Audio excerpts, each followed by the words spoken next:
Olá pessoal, tudo bem? Bom dia, como vocês estão? Espero que esteja tudo tranquilo com você, com a sua família. Bem, estamos aqui então para a gente introduzir para vocês o pré-laboratório 1 de eletrônica 1. Então, como a gente já conversou, né, na nossa aula síncrona, tá, na semana passada, como é que vão funcionar esses pré-laboratórios? Tá? Os pré-laboratórios, eu vou colocar aqui para vocês um arquivo no SIGA. Esse arquivo já está disponível para vocês, certo? E vocês vão baixar esse arquivo. Aqui estão todas as instruções para que vocês consigam fazer essa prática. Eu vou gravar esse vídeo aqui para que a gente possa também comentar um pouco sobre aquilo que eu quero de vocês, aquilo que nós estamos esperando, né, de uma maneira um pouco mais direta. Tá? Então, primeiro vamos falar sobre os critérios para a realização desse pré-laboratório. O objetivo do pré-laboratório é que vocês pensem um pouco mais criteriosamente sobre a prática que a gente vai realizar. Afinal de contas, nós vamos ao laboratório realizar essa prática, né, nas próximas semanas, certo? Assim que for liberado, nós temos uma expectativa, né, de que dia 3 vai acontecer essa reunião e na reunião do dia 3 a gente vai saber se a universidade vai retornar ou não e em que data e sob quais condições, mas nós temos aí a data prevista, que já está no SIGA, para a realização do laboratório. Tá? Só que por conta da pandemia a gente vai ter que dividir as turmas, né? Nossa interação será, apesar de presencial, né, não vai ser mais tão intensa quanto acontecia anteriormente, porque vocês vão realizar essas práticas individualmente, então a gente vai colocar uma ênfase maior na ideia de vocês criarem e descreverem a metodologia no pré-laboratório. Então, por conta disso, o objetivo do pré-laboratório vai ser fazer com que vocês pensem sobre esse processo, pensem sobre que métodos e materiais a gente vai precisar usar, para uma vez que, quando nós estivermos presentes no laboratório, a gente possa otimizar esse tempo, certo? Por conta disso, o pré-laboratório será estritamente necessário para a realização do laboratório. Ou seja, os alunos ou alunas que não conseguirem entregar o pré-laboratório a tempo não serão permitidos dentro do laboratório para realizar o experimento, certo? Isso é extremamente importante. E a razão por trás disso é: se você não fez o seu pré-laboratório, se você não tem as suas simulações e se você não tem os métodos que você deseja utilizar, quando chegar no laboratório, você não vai saber o que fazer. Então não faz sentido, tá, do ponto de vista educacional, que você chegue lá no pré-laboratório sem saber o que você vai fazer. O que é que tem que estar no seu pré-laboratório? A descrição do problema, tá? Então aqui na descrição do problema você vai dizer qual é o circuito que você está estudando, qual é a função desse circuito, né? As características desse circuito e a descrição matemática, né, das coisas que precisam ser estudadas. Em seguida, a metodologia. Então a metodologia aqui diz respeito aos desenvolvimentos conceituais no que concerne, né, a maneira como você vai desenhar aquele circuito, tá? Então a descrição do problema é uma coisa mais qualitativa e já na metodologia você vai colocar as regras de design e a razão pela qual você escolheu cada componente.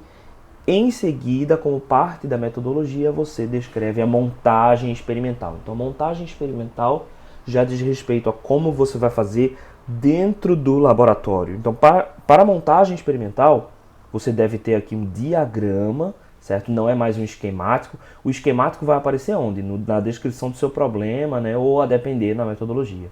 Mas a montagem experimental já vai ser um diagrama em que você exibe o seu circuito e exibe também os instrumentos e os equipamentos. Então, por exemplo, a gente tem, né, em qualquer simulador os diagramas, os blocos com os equipamentos, certo? Então você tem, por exemplo, um osciloscópio.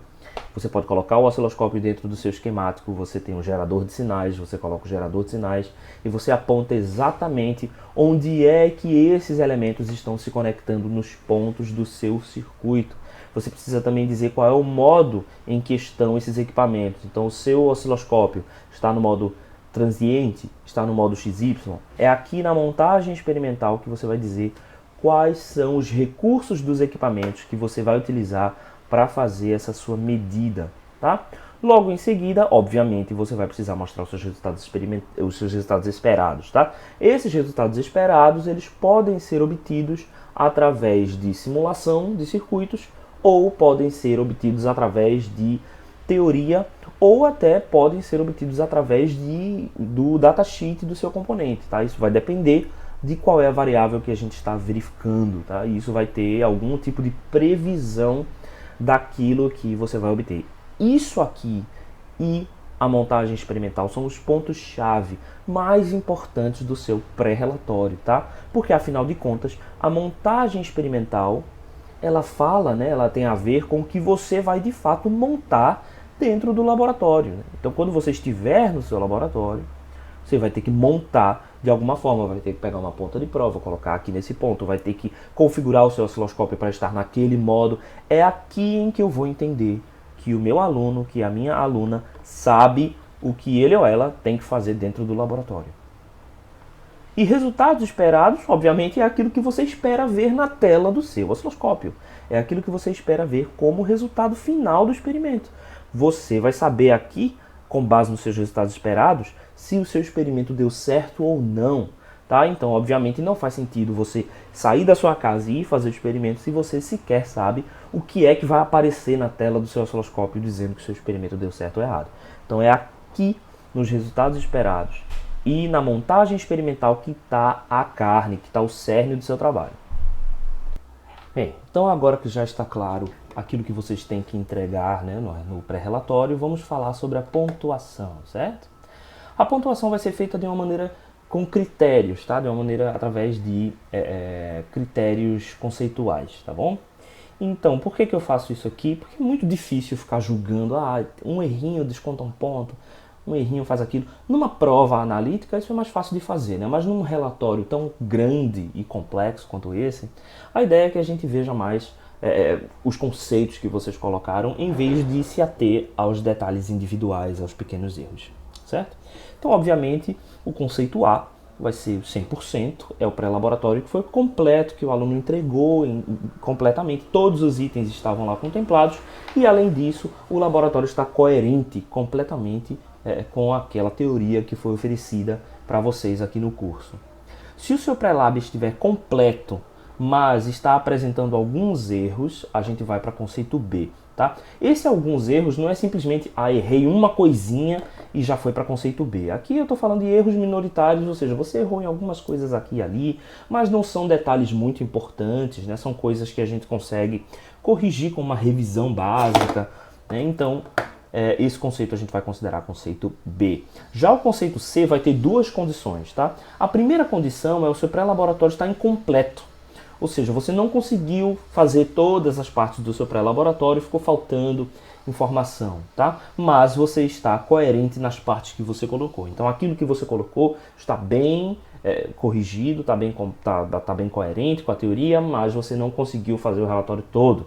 Então, ele vai entrar aqui com o conceito C, com 50% da nota. Ou, uma outra alternativa é você entregar o laboratório completo, mas aí o seu laboratório está incoerente, tá? Você tem bastante erro, você tem inconsistências conceituais importantes, ou seus resultados de simulação, eles não conferem com aquilo que a gente espera na teoria, tá? Então, aqui é um grau a mais em relação ao B, não é? Um grau a mais de incoerência. O conceito D, que você vai receber 25% da pontuação total, é o seu pré-laboratório tanto incompleto quanto incoerente e apresentando erros consideráveis na maior parte do conteúdo. Então é uma combinação aqui dessas duas situações, né? Tanto você não conseguiu fazer tudo e a parte que você entregou também está incoerente. E o F, obviamente, é o seu pré-laboratório incompleto e apresentando erros conceituais profundos. Então realmente aqui no F você apresentou o seu pré-laboratório, mas não conseguiu fazer ele completamente e além disso você está apresentando erros conceituais profundos. Então, se for esse o caso, a sua pontuação será 0% da nota total, tá? Ou simplesmente se o seu pré-laboratório não foi entregue. Neste caso aqui, F é o caso em que o aluno não irá poder fazer o seu laboratório, tá certo? Porque a gente está entendendo que o aluno que tirou F aqui no laboratório, ele não vai saber o conteúdo suficiente para poder realizar o laboratório, e aí vai chegar na hora do laboratório, enquanto o professor tem que ficar aqui atendendo aos outros alunos, né, e discutindo as questões do laboratório, você está tentando entender o que é que vai ser feito. Então, isso não é ideal, porque isso vai fazer com que tanto você quanto as outras pessoas que estão participando do laboratório não consigam avançar, né? Porque o professor vai ter que estar ali se concentrando num aluno que não fez o seu dever de casa, tá? Então, por favor, não me venham com F, tá? Vocês têm todo o tempo do mundo aqui, ó, para tirar todo mundo A, certo? O pré-laboratório, vocês podem e devem me consultar, mostrar as suas simulações, né? Mesmo antes que você entregue o seu laboratório, você pode e deve consultar a mim e ao professor Denis para a gente ver essas questões e para que você entregue com qualidade o seu relatório. Bem, vamos agora falar sobre aquilo que a gente vai de fato estudar. O nosso pré-laboratório 1 está dividido em 3 partes para 3 circuitos. Então os circuitos estão aqui, lá no final do nosso documento. São o circuito amplificador inversor, esse circuito que a gente já conhece, né, lá de circuitos 1. Então já é um circuito conhecido. O que nós vamos fazer aqui é estudá-lo com certas propriedades diferentes. Então lá a gente via, né, e calculou o ganho desse circuito. Aqui a gente está mais interessado em olhar outras propriedades, como impedância de entrada, impedância de saída e resposta em frequência. Então, apesar de ser um circuito que a gente já conhece, já estudou, nós vamos fazê-lo, né, novamente, observando outras características. Tá bom? Bem, o segundo circuito que nós vamos estudar é o amplificador integrador, que é esse cara daqui, onde a gente substitui o resistor R2 por um capacitor. Ué, professor, você está falando substitui, mas R2 está aqui, né? Mas esse R2 aqui, ele não existe com a mesma função do R2 do amplificador inversor. O R2 aqui nesse circuito tem uma função muito específica, que é prevenir que nesse circuito aqui ocorra o fenômeno chamado de saturação. Então a gente vai discutir isso no nosso pré-laboratório, e no experimento nós vamos colocar R2 aqui para impedir que essa saturação aconteça. E o último circuito que nós vamos ver é um amplificador de diferenças. Esse é um amplificador diferencial cuja saída é proporcional a V2 menos V1. Só que esse é o caso ideal. No caso real, a gente tem uma outra componente. E a gente vai estudar em laboratório essas duas componentes. Ó, então quais são as características que a gente vai ver? Primeiro, parte 1. Tá? O amplificador inversor, essa aqui é a equação que a gente já conhece, né? O ganho de tensão, a gente escreve assim, né? Então letra A para ganho e letra V, ganho de tensão, será igual a menos R2R1, adimensional, beleza. Então a primeira coisa que nós vamos ver é a tensão de offset de saída. Então, se você ainda não assistiu às aulas do professor Denis, ou se você ainda não estudou, você vai ver que um amplificador operacional real, ele cria uma tensão CC na saída, que depende, claro, de questões estatísticas que tem a ver com a fabricação desse componente. E existe uma maneira proposta para que a gente possa zerar essa tensão de offset. Então, o que é que nós vamos fazer aqui nessa parte 1? Na parte 1, nós vamos medir essa tensão de offset no circuito integrado e propor uma forma em que se pode anular esse offset de saída usando o potenciômetro. Então, vocês vão ter que estudar isso, né? Olhar, tá nas aulas, também tá no livro, também tá no datasheet, e vocês vão mostrar lá como é que a gente vai medir essa tensão e como é que a gente vai usar o potenciômetro para poder anular essa tensão de offset com o circuito montado, certo? Ou seja, com este circuito aqui montado desta forma e aterrado na entrada, a gente mede a tensão na saída e usa aqui o dispositivo, que é um potenciômetro, para anular essa tensão de offset. Essa é a parte 1 do laboratório, na verdade, a parte 1.1, né? A parte 2 é para a gente obter as impedâncias de entrada e saída e o ganho de tensão. Então você vai discutir como que a gente pode medir isso experimentalmente em laboratório. Além disso, você precisa medir em simulação. Você deve lembrar da nossa última aula que existe uma simulação que dá exatamente essas 3 características ao mesmo tempo, tá? Então você performa essa análise SPICE e compara esses resultados com os resultados que nós vamos obter experimentalmente. E aí é que tá. Como é que você vai fazer isso aqui dentro do laboratório? É isso que eu quero que vocês discutam lá no nosso pré-lab. Como é que a gente mede essas impedâncias e como é que a gente mede esse ganho, tá? Em termos dos dispositivos que nós temos. Ou seja, osciloscópios, multímetros e geradores de função. Além, obviamente, da protoboard e os componentes. No B3, a gente vai medir a frequência de ganho unitário. Então, uma das características de resposta em frequência dos amplificadores operacionais é a frequência de ganho unitário. Então, aqui o nosso objetivo é montar dois componentes diferentes, um com 4 volts de ganho e outro com 15 volts de ganho, tá? Ou o mais próximo que você conseguir dentro da série E12. Com base nesses amplificadores, a largura de banda muda desse dispositivo, tá? Porque você mudou o ganho, se você mudou o ganho, a largura de banda também muda. E aí a gente vai medir essas duas larguras de banda e com essas duas larguras de banda nós vamos estimar o valor de FT. Então, nosso resultado experimental aqui é obter o valor de FT e demonstrar que a nossa propriedade de produto ganho-faixa funciona para esse amplificador. Se você não sabe o que é isso, vá lá nas aulas do professor Denis ou no livro para você dar uma olhada para saber do que se trata. Então, a primeira análise, né, a parte 1 do experimento é a mais longa, é aquela que a gente vai fazer 3 medidas dentro do amplificador típico, certo? Então, são medidas um pouco mais profundas do que a gente fez lá em circuitos. Então, primeiro, a gente vai medir e anular a tensão de offset. Em segundo, nós vamos medir as impedâncias de entrada e saída e medir o ganho de tensão. E terceiro, nós vamos medir a frequência de ganho unitário, certo? Que é basicamente fazer a resposta em frequência do dispositivo.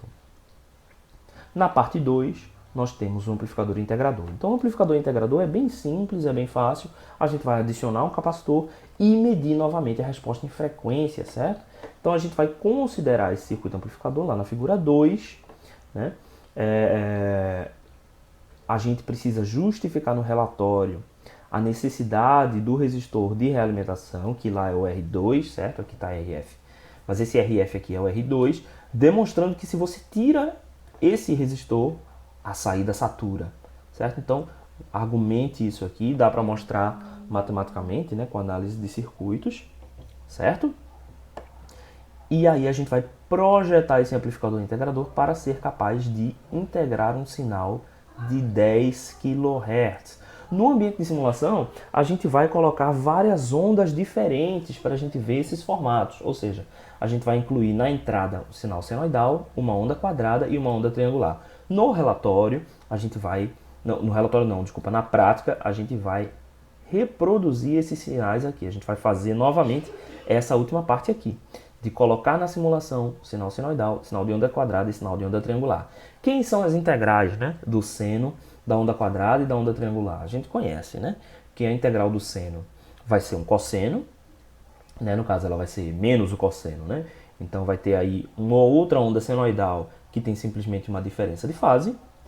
A integral da onda quadrada, né? A onda quadrada é uma onda constante, né? Então ela vai ser simplesmente uma reta. Então uma reta aqui com uma certa inclinação, ou seja, uma onda triangular. A integral da onda quadrada é a onda triangular. E a integral da onda triangular é uma onda quadrática. Então é isso que a gente espera ver, né, na saída do nosso osciloscópio. Então mostre isso na simulação e, obviamente, depois a gente vai mostrar exatamente a mesma coisa experimentalmente lá no laboratório. A parte 3 é o amplificador de diferenças. Esse circuito é um circuito muito especial. Vamos dar uma olhada lá naquele circuito. Esse cara daqui, ele tem 2 entradas em vez de uma, veja só. Então, se a gente observa isso aqui via superposição, vamos primeiro imaginar a entrada VI2. Se a gente superpõe a VI1, ou seja, a gente aterra aqui e calcula só a entrada em função de VI2, a gente vai ver que esse amplificador aqui é um amplificador não inversor. Então a minha saída, desculpa, a minha saída ela vai ter um valor aqui, que vai ser um ganho positivo multiplicado por V2. Já do ponto de vista de V1, quando a gente aterra aqui em V2, esse amplificador aqui é um amplificador inversor. O que significa que o meu ganho aqui, né, será algum ganho negativo. Então minha saída vai ser um ganho negativo multiplicado por V1. Isso significa que a minha saída vai ser proporcional à diferença entre V2 e V1, uma vez que um tem um ganho positivo e o outro tem um ganho negativo. Então a equação vai ficar mais ou menos assim. Vamos ter uma parte aqui que depende de V2 menos V1 e uma outra parte que depende de V2 mais V1. Esse V aqui era para ser minúsculo. Eu vou corrigir isso aqui depois no documento. Era para ser V1 minúsculo aqui, igual a esse, tá? Beleza. Se eu escolho corretamente os valores de R2, R1, R4 e R3, eu consigo fazer com que AC seja igual a zero. Então a primeira coisa do relatório é a gente levantar essa função de transferência e dizer quais são os critérios que fazem com que AC seja igual a zero. Quando AC é exatamente igual a zero, então eu não tenho mais essa parcela e o meu amplificador torna-se um amplificador diferencial com um ganho específico AD, que obviamente vai depender dos valores de R2, R1, R4 e R3.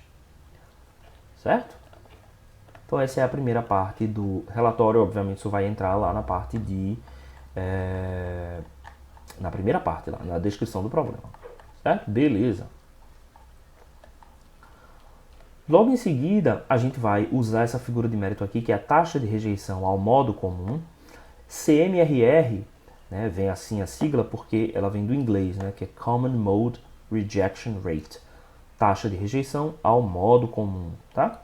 Então ele é o módulo do ganho diferencial sobre o módulo do ganho comum. Então, o que essa figura de mérito quer dizer? Essa figura de mérito aqui é mais alta quanto maior for o ganho diferencial em relação ao ganho comum.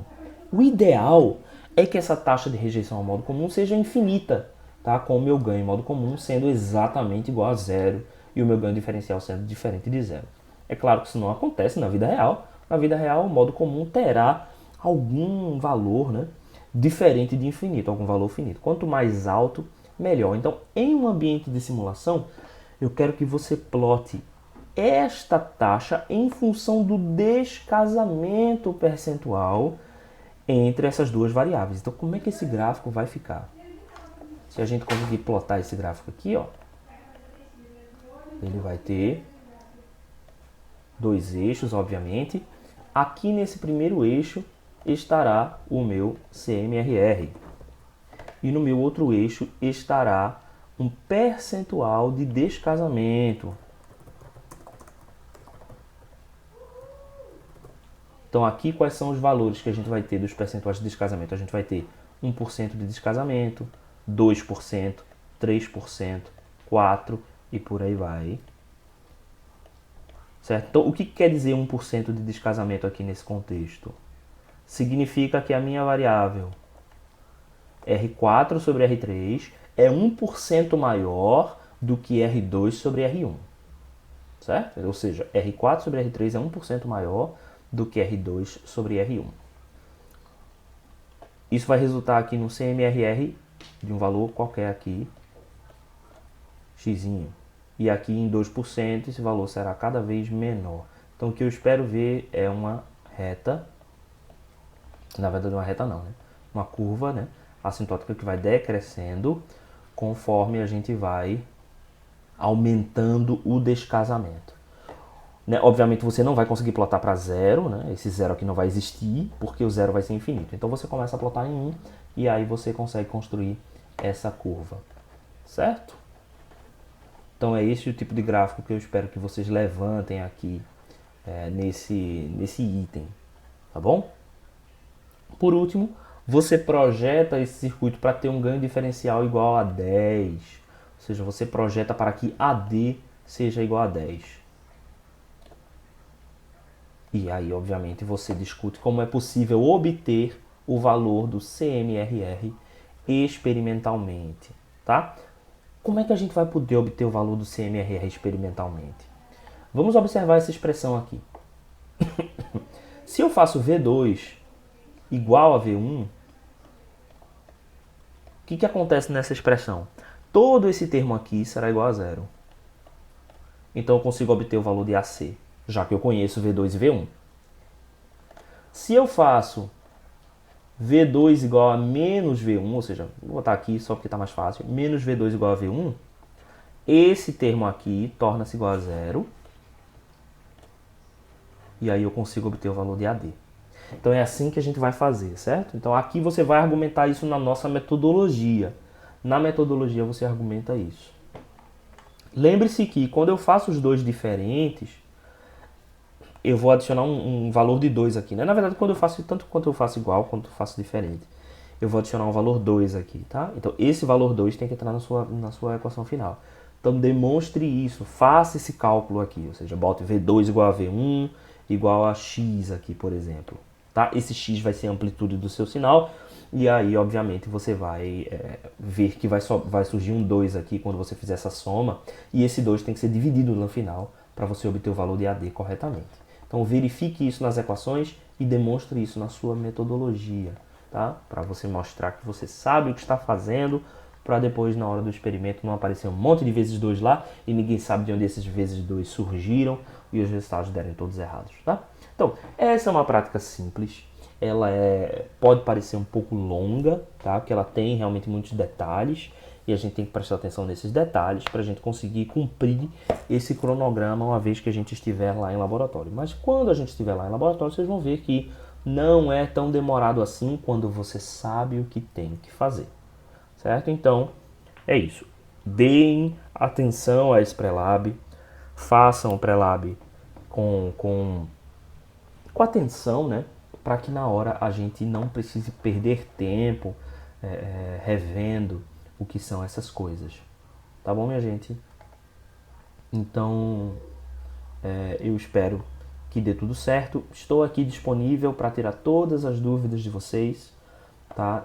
No que diz respeito ao pré-laboratório, a maneira como vocês vão entregar, as simulações, tá? Então, aquilo que for necessário, vocês podem conversar comigo ao longo dessa semana. Essa atividade ela tem que ser entregue até a sexta-feira e eu vou corrigir todas as atividades de vocês e a gente pode discutir, né, o laboratório. A gente vai ter uma outra discussão como essa, tá, no futuro, para a gente poder discutir também o laboratório. Tá bom, pessoal? Então, desde já agradeço a vocês e me coloco aqui à disposição para tirar qualquer dúvida que for necessária. Tá bom, pessoal? Obrigado e até a próxima.